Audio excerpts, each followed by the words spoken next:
বাগান সাজানো ছিল, কিন্তু আমাদের বাগানে বাদুর থেকে শুরু করে হুতুম পেঁচা থেকে শুরু করে সবাই মিলে খুগলে খুগলে খাচ্ছে। আমাদের খেয়ালই নেই যে বাগানটা আমাদের পাহারা দেওয়া দরকার ছিল, নিজেদের দেখভাল করা দরকার ছিল। লাট সাহেবের মতো ঘরে বসে আছো আর লোককে দায়িত্ব দিয়েছে, যা দেখে যা দেখে যা, শব্দে দিলাম। আর মাঝে মাঝে দু চারটে ফল দেয়, খেয়ে খুব খুশি হও, এই তো আসছে তো, কে তোমার খেয়ালই নাই। আস্তে আস্তে তোমার বাগানের গাছ কেটে কেটে কেটে কেটে বিক্রি হয়ে যাচ্ছে, বাগান বেদখল হয়ে যাচ্ছে, তোমার খেয়ালই নাই। আর আমি যদি বুঝাতে চাই, আমারই তো একটা দুটো আছে, তারা আবার আমার সমালোচনা করে। আল্লাহ নবী যখন তাকে বারবার বুঝায়, সে কিছুদিন শুনতে যায় না। সে একটাই কথা বলে, এ আব্দুল্লাহর বেটা মুহাম্মদ সাল্লাল্লাহু আলাইহি ওয়াসাল্লাম, দুটো অপশন তোমাকে দিলাম, হয় আমাদের দলে চলে আসো, নচেত আমাদের সঙ্গে লড়াইয়ের জন্য তৈরি হও।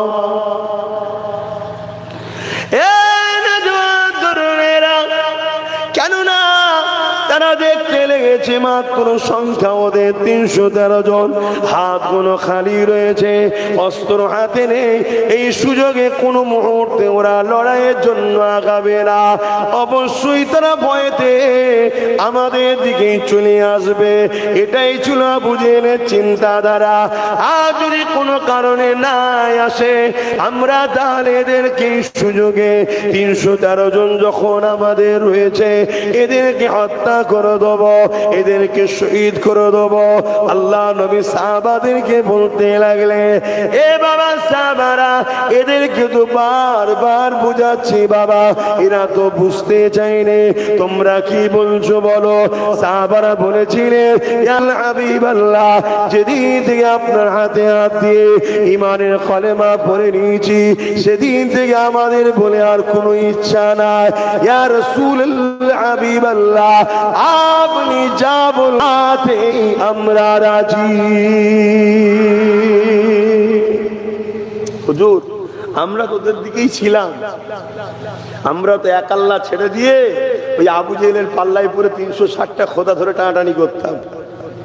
হুজুর, আমরাও তোদের মতো জুলুম করতাম, খুন খারাপি দাঙ্গা ফাসাদ সব করে বেড়াতাম। আপনার ওসিলায় আমরা মানুষ হয়েছি, যা বলবেন আমরা সেটা করব। আল্লাহ নবী বললেন, বাবা কোনোভাবে অন্যায়ের দিকে যাওয়া যাবে না, জুলুমের দিকে না, অত্যাচারের দিকে যাওয়া যাবে না, মানুষের অধিকার হরণ করা যাবে না। বাবারা, কোনোভাবে এমন করে এক আল্লাহর সঙ্গে অন্য কাউকে শরীক করা যাবে না। কি গো, আপনি করবেন নাকি? আল্লাহর সঙ্গে শরীক করবেন নাকি কাউকে? হ্যাঁ, চাপ যদি আছে, আল্লাহই জানে টিকে থাকতে পারবো কি।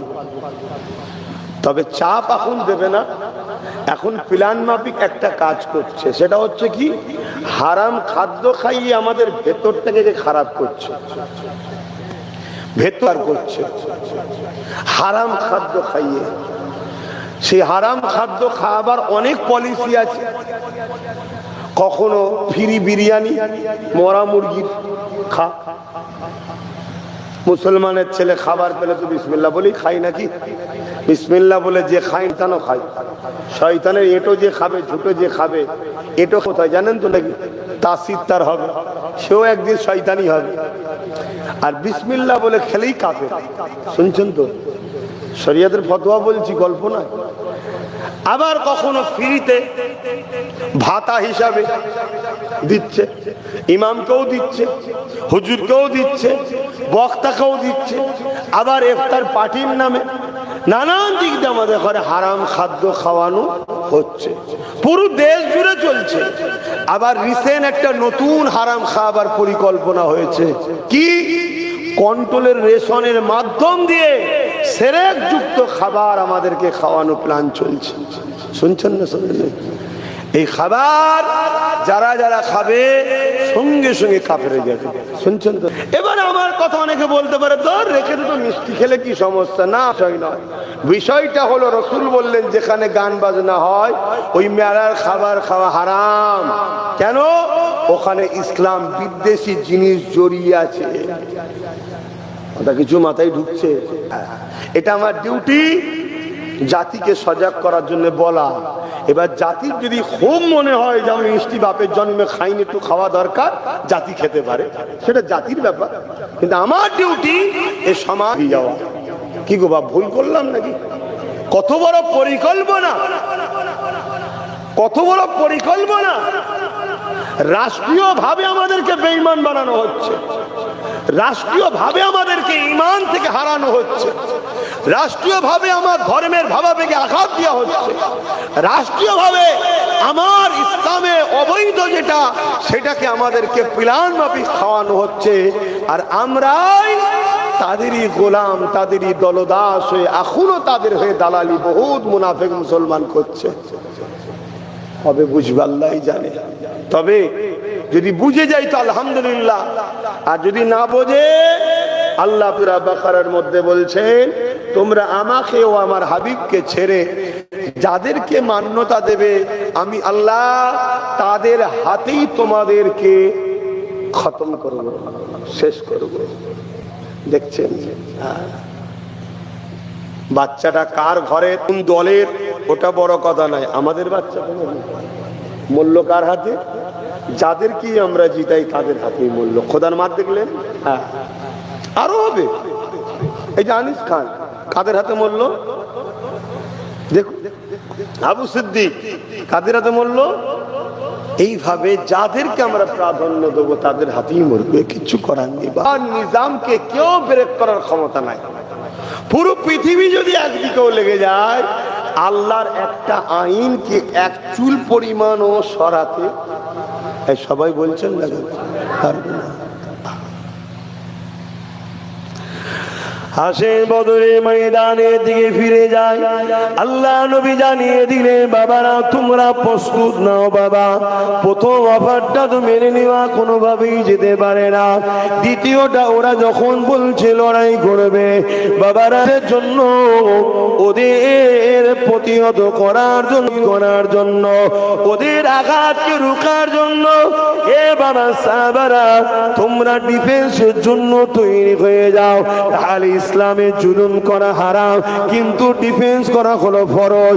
ইসলামে অত্যাচার করা হারাম, কিন্তু মনে রাখবেন ডিফেন্স করা হলো ফরজ। যদি আপনাকে মারে, তার মোকাবেলায় জান বাঁচাবার জন্য ডিফেন্সে নামা হলো ফরজ।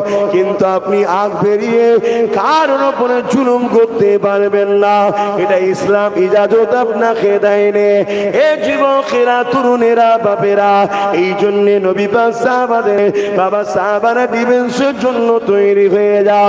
সাহাবা বলতে লাগলে, ইয়া রাসূলুল্লাহ, হাবিবাল্লাহ, আমাদের হাতে তো কিছুই নাই, ওদের হাতে অস্ত্র ঢাল রয়েছে।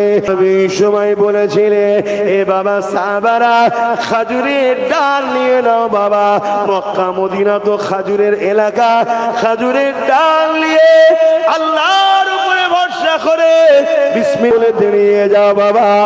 আর আজকে আমরা ভরসা করি কার উপরে? এই জন্যই তো আমরা মরছি। আমাদের উচিত হবে দুনিয়ার কোন আবু জেহেলকে ভয় না করা, যত শক্তিশালী হোক না কেন, আমরা আল্লাহর উপরে ভরসা করে নিজেদের পাইব। কোনদিন দেখেছেন কোন পাখি ডাল ভেঙে পড়ে গেছে? একটু আওয়াজ দেবে কেন? পাখি ডালের উপরে ভরসা করে না, পাখি নিজের ডানার উপরে, এজন্য পড়ে না। পাখির বিশ্বাস নিজের উপরে আত্মবিশ্বাস, তাই পড়ে না। আর আমরা শ্রেষ্ঠ মখলুক হয়ে আজকে কত নিকৃষ্ট হয়ে গেলাম। আমাদের ভরসা হয় এ জালিম নেতা নয় ও জালিম নেতা। নিজেদের উপরে কনফিডেন্স নেই যে আমরাও পারি শাসন করতে, আমরাও পারি করতে, এ বিশ্বাস আমাদের এখনো পর্যন্ত আসেনি। এজন্যই তো আমরা ভাঙছে পা, ডাল ভাঙছে ঝুপঝাপ আমরা মরছি। এখনো সময় আছে, নিজেদের উপরে কনফিডেন্স তৈরি করো। একবার, দুবার, তিনবার, চারবার। আরে হযরতে মুসা আলাইহিস সালাম 40 বছর ধরে তার উম্মত 40 বছর ধরে অন্যায় সহ্য করে আর পরে আল্লাহ থেকে বিজয় দিয়েছে। মুসা নবী দোয়া করে সেই ব্যবস্থা করে, আল্লাহ বলছে যাও ফেরাউনের ব্যবস্থা আমি করছি, তুমি নিশ্চিন্ত হয়ে যাও। মুসা নবী তার উম্মতকে বলল আল্লাহ ব্যবস্থা করবে, অপেক্ষাই করছে। একদিন যায়, দুদিন যায়, 3 দিন যায়, 40 বছর পর ব্যবস্থা হলো। কেন? মুসা নবী জানে, দ্বিতীয়বার কেন? মুসা নবী জানে আল্লাহ সঠিক টাইম জানে কখন আমাদেরকে বিজয় দেবে, কিন্তু চেষ্টা তো করতে হবে। আমাদের সে চিন্তা আছে?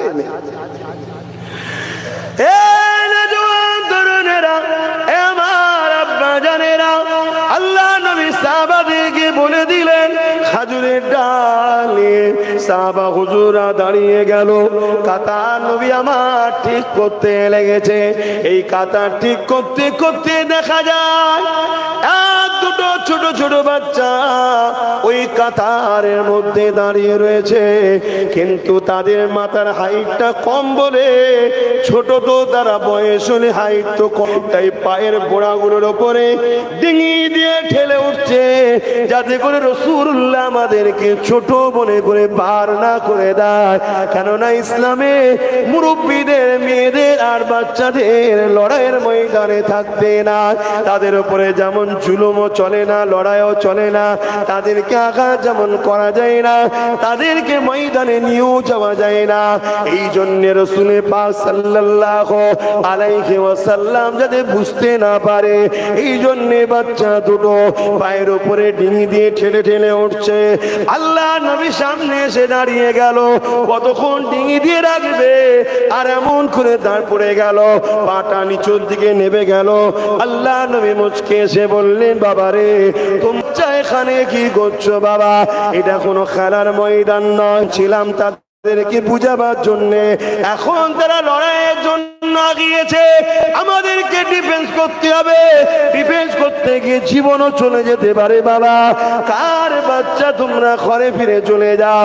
ওই বাচ্চা দুটো বলতে লেগেছে ইয়া রাসূলুল্লাহ হাবিবাল্লাহ, আমাদের আম্মা জানকে বলে এসেছি আমরা যখন মদিনা নববীতে গেলাম কোন মুরব্বী সাহাবা ছাড়া যুবক সাহাবাদেরকে দেখতে পেলাম না, আপনাকেও দেখতে পেলাম না।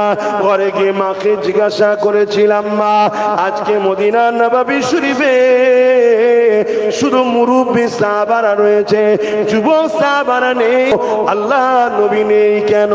মা বলেছিল বাবা ছেলে রে, ওই মক্কার জালিম সন্ত্রাস আবু জেহেল 1000-এর উপরে সৈন্য নিয়ে আল্লাহ নবী ও মদিনার উপরে হামলা করার জন্য আসছিল। আল্লাহ নবী তাদেরকে মদিনায় প্রবেশ করতে দেবে না, এই জন্য তিনি সাহাবাদের নিয়ে হাজির হয়েছে, রওনা দিয়েছে।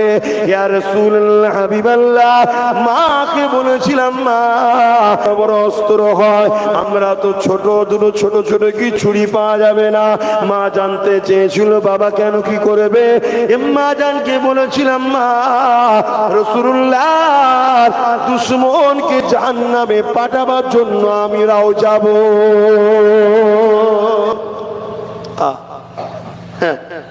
আমাদের কি হবে দশা খোদা? আমরা কি করবো আল্লাহ? ছোট ছোট বাচ্চা নবী দুশ্মনের বিরুদ্ধে লড়াই করে তাদেরকে জাহান্নামে পাঠাবার জন্য তারা আগাচ্ছে, আর আমাদের ঘরে জাহান্নামে পাঠাতে হবে না, শুধু দুশ্মনের থেকে সরে যা, দুশ্মন চিৎপাত হয়ে যাবে, সেদিকেও আমাদের খেয়াল নেই। আমরা যে দুশ্মন করে শক্তিশালী করছি। আমাদের এই বাংলার রাজ্য সরকার মাদ্রাসার শিক্ষকগুলো বন্ধ করছে না করেনি? কথা বলেন, তোমার রুজিরুটিতে কি হয়েছে আমি ছাড়ল নাই, ও না ইখতিলাফে যাচ্ছি, ধর্মসভা তো ধর্মীয় ব্যাপারই আলোচনা করছি, মাদ্রাসা ধর্মের জিনিস তো নাকি? মাদ্রাসার শিক্ষকগুলো বন্ধ করে দিচ্ছে কেন? আমার টাইটেল মাদ্রাসার 14টা শিক্ষক নেই, সীতাপুরে 11টা নেই, এভাবে বাংলায় 10,000 পদ খালি। যেখানে চাকরি পেলে 10,000 মাদ্রাসার আলেম উলামা চাকরি পেত, মুসলিম ছেলে চাকরি পেত। কেন? যাতে করে মাদ্রাসার শিক্ষাটা ধ্বংস হয়ে যায়। তাহলে বিজেপি শাসিত রাজ্য মাদ্রাসাকে শেষ করছে, এই রাজ্য সরকারও মাদ্রাসাকে। দুটোর মধ্যে পার্থক্য কোথায়? এরা দুজন একজনেরই প্রোডাক্ট নাগপুরের, এরা দুজন একজনেরই প্রোডাক্ট নাগপুরের। সে প্রচার করছে ডাইরেক্ট কড়া ভাষায় লিবিনালে, আবার কেউ বলছে কিনতে হবে না, একটু চেকেই দেখ না, নরম ভাবে প্রচার করছে। লক্ষ্য দুজনেরই নাগপুরের প্রোডাক্টকে বিক্রি করা। এখনো যদি আমার জাতি তোমরা না বোঝো, তোমার মসজিদ, তোমার মাদ্রাসা, তোমার কবরস্থানের উপরে যখন আঘাত হচ্ছে, সেই আঘাত দেওয়া জালিম অত্যাচারী গুলোকে তোমরা যদি সাহায্য করো, আল্লাহ তাদের হাতে তোমাদেরকে শেষ করে দেবে। স্পষ্ট কথা, লুকোচুরি করে কথা নাই, ঘুরিয়ে বলার কিছু নেই। যার লিবার হবে নেবেন, না লিবার হবে না নেবেন। আমার ডিউটি খালাস। আল্লাহর কাছে কিয়ামত দিন বলবো, আল্লাহ আমি বলেছিলাম যেখানে জাতিকে কেউ বলতে চাইনি এবং বড় একটা অংশ মুসলিম সমাজের উলামা দাবিদার তারাও জালিমদের কাছে বিক্রি, এরকম একটা টাইমে মালিক আমি যেখানেই গেছি আমি সমাজকে জাগাবার জন্য বলেছি। এক গ্রামে যদি 100 বার গেছি 100 বারই বুঝিয়েছি আমি গাফলতি করিনি মালিক, তুমি আমায় মাফ করে দাও, আমাকে জাহান্নামে দিও না। এজন্য বাপ ডিউটি পালন করছি। লিবার হয় নেবে, না নিবার হয় না নিকে যান, আমার অসুবিধা নেই। আল্লাহর জাত পাকের কসম করে বলছে, আপনারা যদি আমার কথা না মানেন আমার কোনো অসুবিধা নেই, কিন্তু আমার ডিউটিটা পালন হয়ে গেল।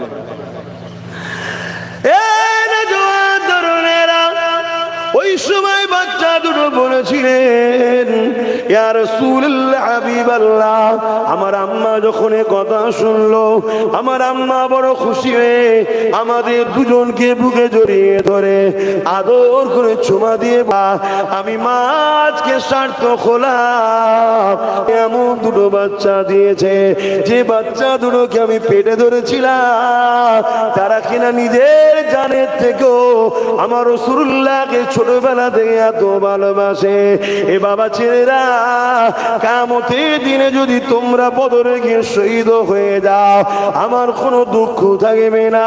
আল্লাহ পাক যদি আমাকে জিজ্ঞাসা করে বান্দির জীবন, আমি বলবো আল্লাহ জিন্দেগিতে কি করতে পেরেছি জানি না, তবে তোমার হাবিবের জন্য আমার দুটো বাচ্চা ছেলে যখন যেতে চেয়েছিল তাদেরকে আমি বলিনি বাবা তোদের এখন বয়স হয়নি, ওই জায়গায় যাস না বাবা, রুকিনি, আমি তাদেরকে পাঠিয়ে দিয়েছিলাম। আমার আম্মা জানেরা আমি অভ্যাসের দিকে জীবনে কি করতে পেরেছি আমি জানি না। কিয়ামতের দিনে আল্লাহ জিজ্ঞাসা করে কি করেছিস বল, আমি বলবো আল্লাহ কি করেছি, ইবাদত তো করেছি, কবুল হয়েছে কি জানি না, তবে হ্যাঁ চুচুড়ায় যখন রাজ্য সরকার তালা মেরে দিয়েছিল মসজিদ মাদ্রাসা, হে আল্লাহ তাদের প্রশাসনের ভয় না করে তাতে প্রতিবাদ করে তোমার ঘরের তালা করে নামাজ আদায় করে তোমার ঘরকে আবার কেননা ইতিহাস গাওয়া দেয় হযরত ইব্রাহিম আলাইহিস সালামকে যখন নমরুদ আগুনে ফেলে দেয়, ওই সময় এমন করে ছোট একটা জীব গিরগিটি ফু দিচ্ছিল আগুন যাতে ধরে, কিন্তু গিরগিটির ফুঁয়ে তারার কোনো ব্যাপার নেই। আর আজ নাই চুচু করে পানি নিয়ে ইব্রাহিম নবীর আগুনে করে ফেলতে লেগেছে যাতে করে আগুনটা বন্ধ হয়ে যায়।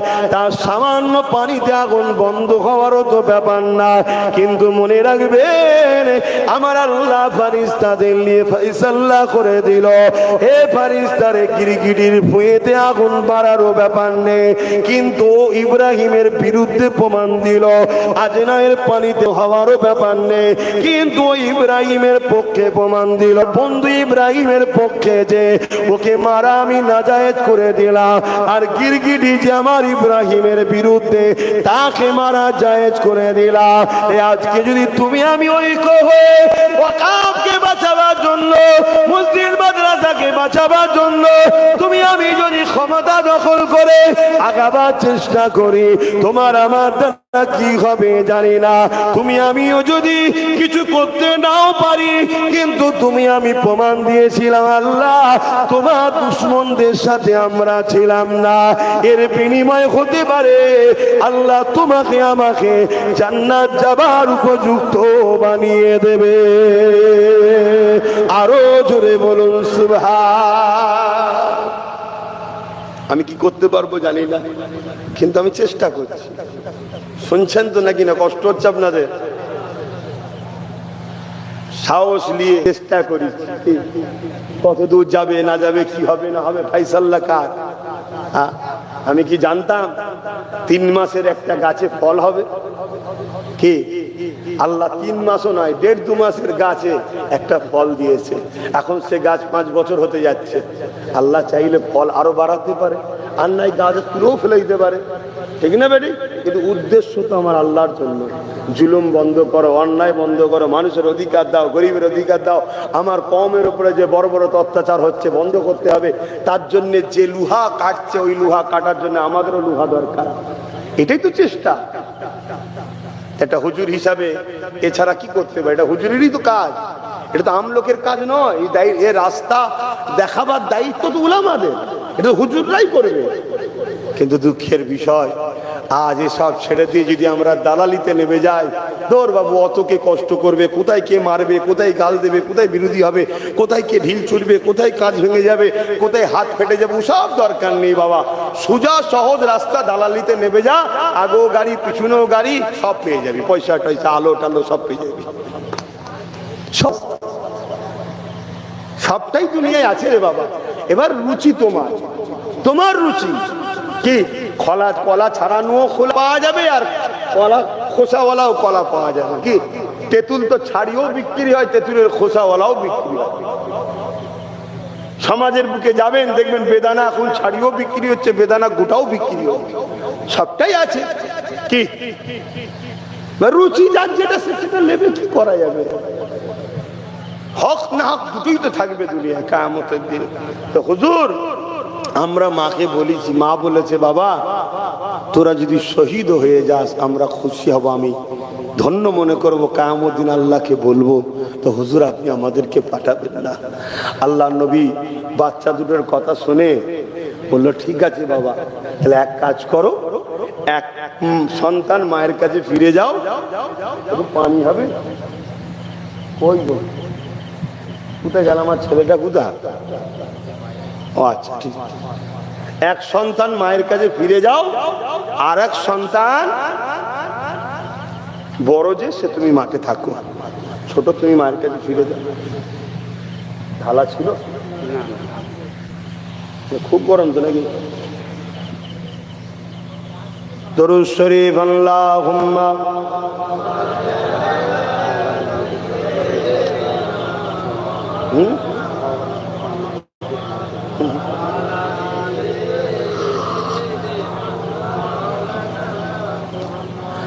বাপজান আমার, আল্লাহ নবী কি বললেন? তাহলে একজন যাও আর একজন থাকো। ছোট ভাইটা যখন এই কথা শুনলো যে আমার বড় ভাই চান্স পেয়েছে, আমি পেলাম না, মনে বড় দুঃখ। সে কাঁদতে লেগে যার আসমানের দিকে মুখ তুলে বলছে, আল্লাহ কেন আপনি আমাকে বড় করলেন না? আমাকে কেন বড় করলেন না আল্লাহ? আমার বড় ভাই চান্স পেয়ে গেল, কিয়ামতের দিনে সে তো বলবে যে আমি বদরের নবীর সাথে ইসলামের পক্ষে জালিমদের বিরুদ্ধে ছিলাম। এটাই তো তার জান্নাত যাওয়ার জন্য যথেষ্ট। জোরে বলুন সুবহানাল্লাহ। আজকে আপনারাও তো বলতে পারবেন নাকি যে আল্লাহ নবী তো দেখতে পাইনি, নবীর বংশের আওলাদ যখন আবু জেহেলদের বিরুদ্ধে ছিল, আজকের আবু জেহেলদের বিরুদ্ধে আমি, জানেন তো নাকি? তা আমরাও সেই নবী বংশের আওলাদের সাথে ছিলাম, বলতে পারবেন না? কিন্তু সেই প্রেম সেই ভক্তি আছে। আজকে মুসলমানই তো সব থেকে বেশি সমস্যা করে। এই এলাকার টোটাল মুসলমান তো নাকি? জোরে বলুন। কানের কাছে এসে বলছে 6 বার 7 বার মাইকের তার কেটে দিয়েছে। কারা তার কাটছে বলে? কিন্তু মনে রাখবেন এই মুসলমানকে ইসলাম বলছে এরা মুনাফিক। এরা কি? মুনাফিক। মুনাফিক আগে ছিল না? ছিল না? নবী পাক সাল্লাল্লাহু আলাইহি ওয়াসাল্লামের কাতারও ছিল। নবী পাক সাল্লাল্লাহু আলাইহি ওয়াসাল্লাম নামাজ পড়াতেন, নবী পাকের পিছনে ইক্তেবা করে নামাজ পড়তেন। আব্দুল্লাহ ইবনে উবাই, এই দাড়ি, মাথায় টুপি, 5 ওয়াক্ত নবীর সাথে নামাজ পড়তেন। নবীর সাথে জিহাদে গেছেন, হজ করেছেন, কথা শুনছেন, দান করেছে। নবী হজ করতেন, অর্থাৎ কোরআন বলতেন, বসে বসে শিখতো দিনী এলেম। কিন্তু কোরআন তাকে জাহান্নামী ঘোষণা দিয়েছে। আর অপরদিকে আবু বকর সিদ্দিক, যাকে কোরআন জান্নাতি সার্টিফিকেট দুনিয়া থেকে দিয়েছে। জোরে বলুন সুবহানাল্লাহ। কারণ কি? আবু বকর সিদ্দিকেরও দাড়ি টুপি ছিল, বকর সিদ্দিকের পাগড়ি ছিল, জুব্বা ছিল। আব্দুল্লাহ ইবনে উবাই, তারও দাড়ি টুপি জুব্বা পাগড়ি ছিল। আবু বকর নবীর হাতে হাত দিয়েছে, আব্দুল্লাহ ইবনে উবাইও দিয়েছে। আবু বকর সিদ্দিক রোজা রেখেছে, আব্দুল্লাহ ইবনে উবাইও রেখেছে। আবু বকর সিদ্দিক হজ করেছে নবীর সাথে, আব্দুল্লাহ ইবনে উবাই হজ করেছে নবীর সাথে। আবু বকর সিদ্দিক হজে গেছে, আব্দুল্লাহ ইবনে উবাই নবীর সাথে হজে গেছে। এ যুবকেরা, আব্দুল্লাহ ইবনে উবাই নবীর সাথে জিহাদে গেছে, আব্দুল্লাহ ইবনে উবাইও গেছে। কিন্তু মনে রাখবে, একজন জাহান্নামী আর একজন জান্নাতি। হযরত আবু বকর সিদ্দিক বলল, আব্দুল্লাহ ইবনে উবাইয়ের যা ছিল আমি আবু বকরের তাই রয়েছে। ওর দাড়ি টুপি নামাজ রোজা যাকাত যা ছিল ওটা আমারও রয়েছে। কিন্তু আমি আবু বকর, আমার মধ্যে যা আছে ওর মধ্যে তা নাই। কি আপনার মধ্যে রয়েছে ওর মধ্যে নাই? হযরত আবু বকর